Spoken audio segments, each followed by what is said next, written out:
itsura nyo pa lang talagang mukhang yumaman na kayo sa posisyon. Eh, siyempre, yun naman ang talaga. Kanya kami tumakbo para yumaman Wala namang tumakbo diyan para maghirap Ang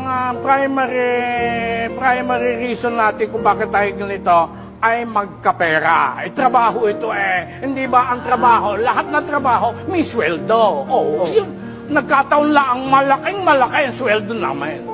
Hindi ba galing din yan sa mga tao rin yan? Oo nga, kanya nga, gayon lang naman yun di, pinagkatiwalaan na kami di pati pera, pinagkatiwalaan na nila sa amin. Gayon yan. At saka tax-free pa, no? Oo. Ayan. Hindi talaga kayo nagbabayad ng buwis. Ng ITR, ko nga lang narinig niya ng yung ITR na wala sa panliliquid dati. Ganon. Hindi naman kailangan magbayad sabi ng Comelec hindi naman pwede. Bakit ka naman magbabayad? Sa palagay nyo, ano ang makakapagpatalo sa inyo sa eleksyong darating?